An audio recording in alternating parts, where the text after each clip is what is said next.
you guys, please help us welcome our guests, Gbemiga and Tolulope Adejumo.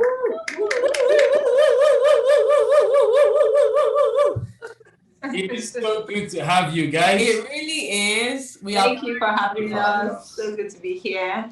Good. We are, as you said, very honored to have you. So thank you once again for taking time out of your very busy schedules to be with us. Okay, we are blessed already, and I know that the people are blessed. Everyone is really excited to have you. Who says I love you most often? You tell us. You know now. Of course I do now. Tolu, yes, Tolu. Wow. You know the funny thing is, who do you guys say it is? Tolu. Okay. 50-50. The funny thing, the audience think is The audience thinks it's Gbemiga, isn't it? Yes. I mean, he said we should not argue with our wives. So let's not argue. Don't argue. For me, inside my mind, I know. Inside my mind, I know the answer. Inside. Let's just leave that one. Inside. So we titled this Lovers and Friends. Okay, Lovers and Friends. And what we want to talk about is like friendship in relationship, in marriage, the importance of friendship. You know, how do we go about building a good friendship and some other questions like that. And we want you guys to kind of just share some of your practical experiences, your practical tips. And obviously we want to hear stories as well. We like to hear stories. Our audience also likes to hear stories. So feel free to share some stories, even as you answer some of these questions. And what we'll do is that, anything that we feel resonates with us as well, we kind of share as well. So we're hoping that as you share and we share, like everyone will kind of just learn, we'll learn from each other. And, we'll just grow from here. Does that sound like a good plan, guys? Absolutely. Yes, love Absolutely. Yes, fantastic. I have my notes here. I'm going to jotting things down. Correct. Okay. So what does friendship mean to you as a couple, as a married couple, or just generally? What does friendship mean to you in terms of your friendship with other people you're in relationship with?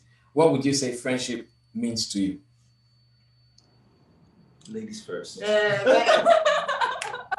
Well, personally, I think friendship just means that I have someone's back.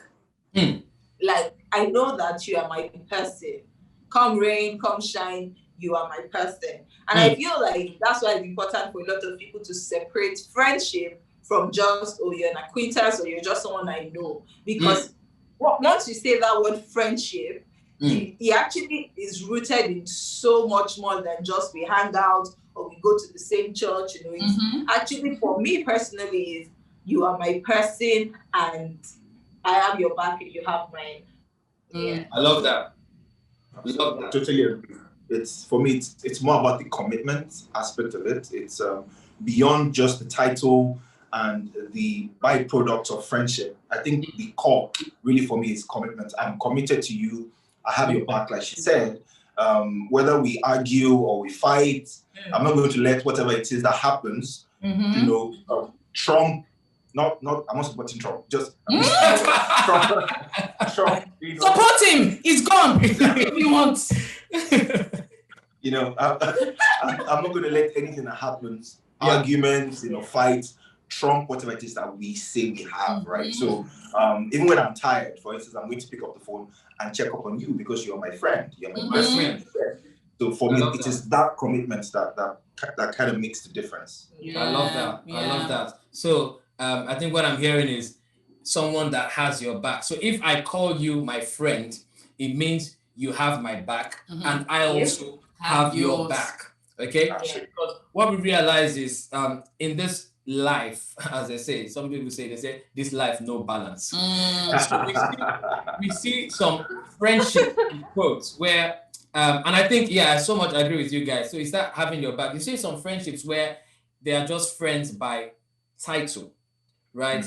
But they are not friends in terms of the action, right? Yeah.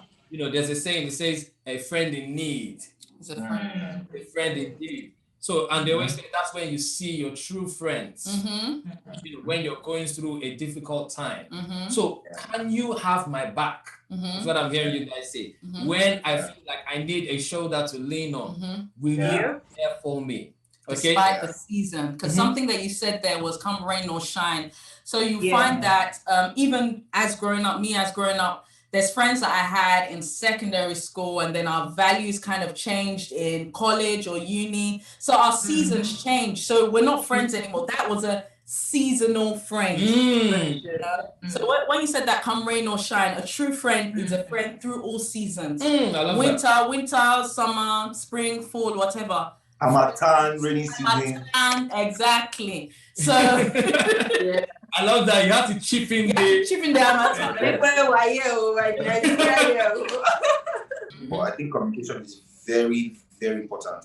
I cannot claim to be your friend if I do not know you. Like you said, you have to know the person. And the only way you can know someone is when you talk to the person, when you guys have a conversation, you banter, you play, you have serious conversations, you have emotional conversations, all sorts of conversations, that is where information is being exchanged, and then you start to build, on that, and then you can claim that you know the person. They tell you their deepest secrets sometimes, things like that. You feel like you know them because you have had rapport with them. So for me, trust, communication. I love that. Yeah. That's so great, to be honest. I think another thing, it kind of hangs on trust a bit. But it's like another ball game entirely, and that's vulnerability for me. The fact that I trust you is not enough that I trust you, even in my weakest moments and my downest points, like I'm still able to communicate. So vulnerability is something that I don't think there is any true friendship that you can take vulnerability away from. That's one thing for me, And another thing is do I call it faithfulness now? Or do I call it loyalty? Maybe loyalty is a better word, right? It's just, I'm your friend, you're not going to hear me bad-mouthing you, or they said, I'm not going to be one of them, I'm going to be in your corner, I'm loyal to you. And even in the context of marriage, that is now like another ball game when it comes to the context of marriage. Loyalty is in friendship now, is in our marriage, is in our partnership as parents. Every single detail of it, we need loyalty. As you were saying this, I could see a link between each one of them. Right? So they are all intertwined. So you cannot say, if I'm not vulnerable, if I don't trust you, I cannot be vulnerable with you. Exactly. True. So for me to share things, deep stuff, right? To share my hurts, to share my weaknesses, to share secrets, right? With you as a friend, then I need to trust you first. Okay? And one of the ways to build trust is by being respectful. Is by being faithful. And as Tolulope said, loyal. Let us even just remind you that, this conference continues next week, okay? On Friday, we're going to be having another amazing couple, Felix and Victoria Makonjola. And on Saturday, we're going to be having Aaron, okay? We're going to be looking at two very important topics when it comes to relationship and marriage. We're going to be looking at communication and conflict in marriage, okay? Which we have already kind of touched on. And we said that friendship actually, kind of helps you in those things. And then we're going to be looking at what to do and how you can overcome the battles of your mind, even when it hurts. Because ladies and gentlemen, in a marriage, okay, in relationship, you will go through tough times. There are things will happen that are unplanned. Okay, so how do you deal with that? That it doesn't affect, the marriage, or that it doesn't actually shake the foundation of the marriage. So we're going to be touching on a few things like that, okay? And just a reminder, ladies and gentlemen, okay, we have our book, Marriage is Easy. What I love most about this book was when I think it was Ope or Ayo that said, "We'll mix business with pleasure." It was Ope. Oh God! She said we mix business with pleasure. So ladies and gentlemen, go and pre-order. This book is going to be released on the 20th of November. So please, guys, go and pre-order so that it can arrive We're going to sign the copies for those that pre-order the paperback, and obviously the ebook. You get your easy download straight into your inbox. Yep. Okay, just let us put that out there so that we don't forget. Okay, this is getting more. Celebrate you guys. Awesome. Thank you guys. Thank you so much. Scripture says, "Can two work together except they agree?" I believe strongly that as long as there is an agreement, then we can start to find common interest. Yes, there are things I do right now that I honestly did not think in my life I will be doing them. Yes. But thanks to my wife. So I'm not used to Can you give us one example? Can you, so if you don't mind. Growing up, my mom used to shout all the time, "Lay your bed, arrange your wardrobe, you cannot be rough, women don't like this, da. My brother, it will enter here to come and see. All my life. My parents really tried. They would scold us, me especially, you know. I was rough, but I knew where my things were. If you wake me up and say, "Where is your black trouser?" Even though the wardrobe is scattered, I can pick it up. Organized mess. Organized mess. Organized mess. Maybe because maybe because she has something similar going on. So okay. Anyways, I'll let you finish. But as after my marriage, I realized that I was married to a very neat person. So at first it was like, why does he want to stress my life? It was boarding stuff. Why do you want to stress my life to be folding clothes and arranging wardrobe? For God's sake, what was all this? But I noticed also, funny enough, that the times when we would fold clothes and arrange the wardrobe turned out to be really, really great conversations, like intimate times, and those are some of the common issues I'm talking about. It doesn't have to be, we both love sports. No. It doesn't have to be that. It can be the tiniest of things. Doing things together. Tiniest of things. Just doing. Yeah. So I think that I've digressed a bit. If you're in that situation where, if you're in that situation where you don't have common interest, as long as both of you agree to make the marriage work, common interest will start to pop up. You'll be amazed. Yeah, I love that. Amazed.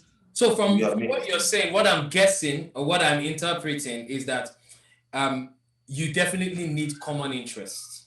Yes.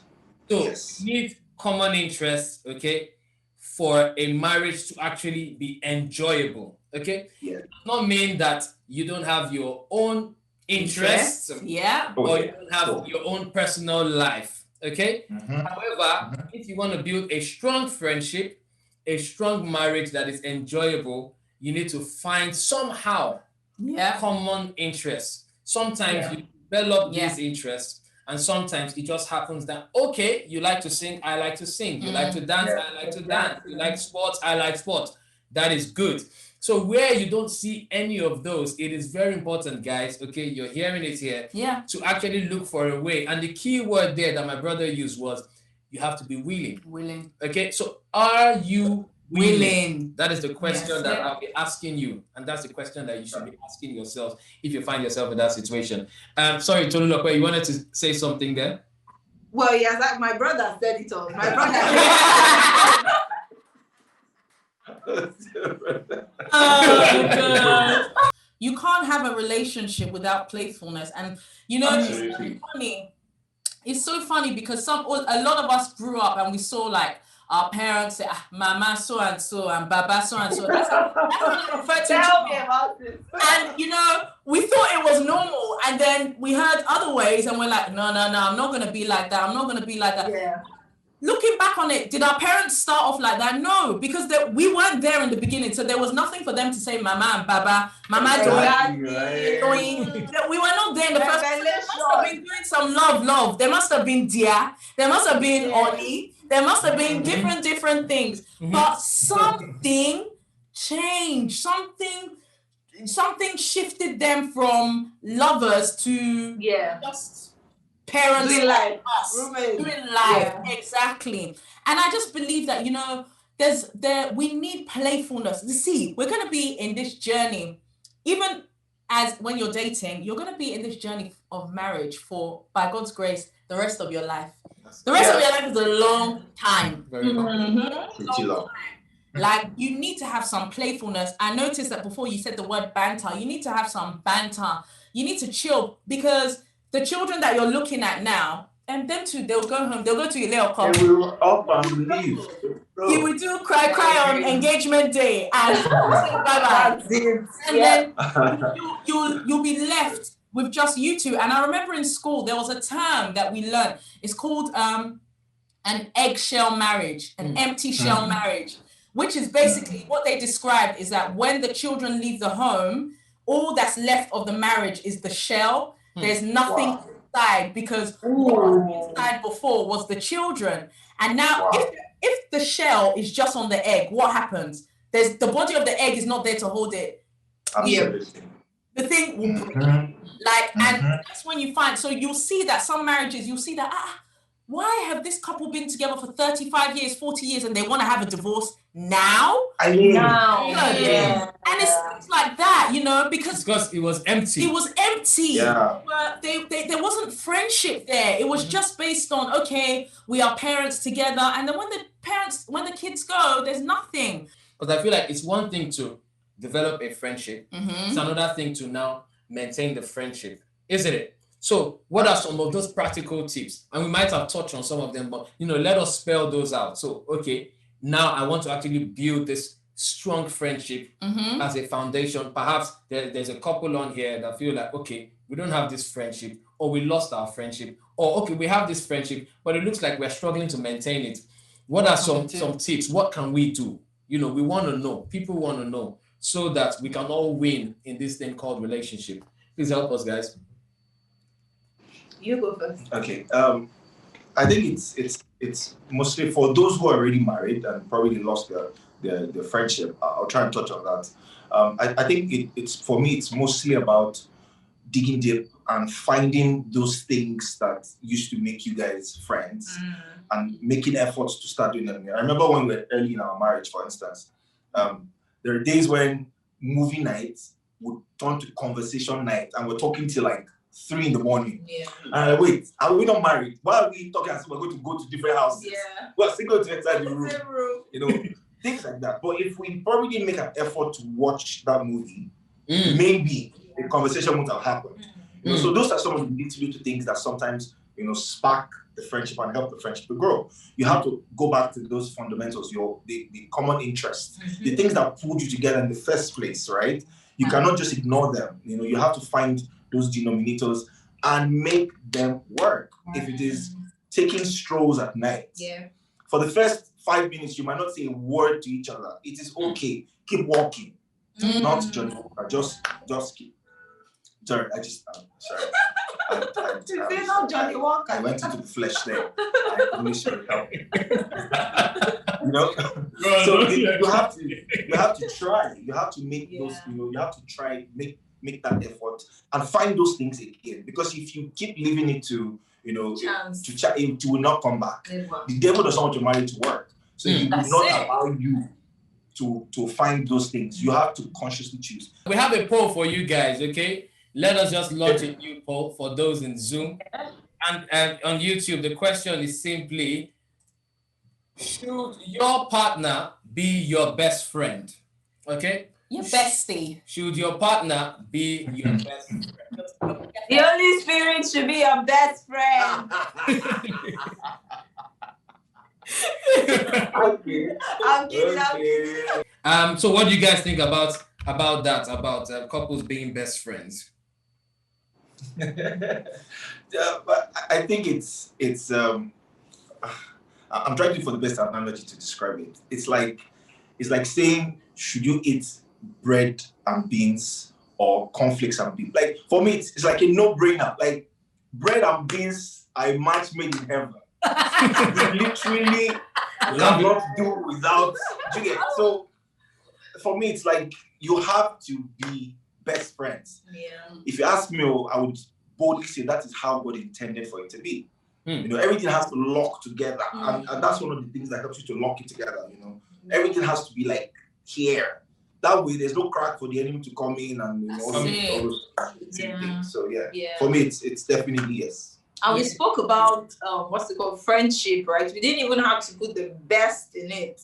At the beginning, we spoke about a lot of friendship, and I just feel like your best friend is maybe the person who is on the top of that friendship ladder for you. Yes. Right? So I'm thinking in my head, why do I want to be with someone, trust the person with my body, marry this person, trust the person with my children, bring in everything that this person has dealt with for the past 20-something years of their life, and, decide to take that on, but I don't want to give them that role of being the person I trust the most or I'm most vulnerable with, and all those other characteristics of friendship that we had earlier stated, right? So it's like you said, a no-brainer. I don't see how I could bring, maybe I'll now put one of my girlfriends or another guy friend above that and say, I know that person is my best friend.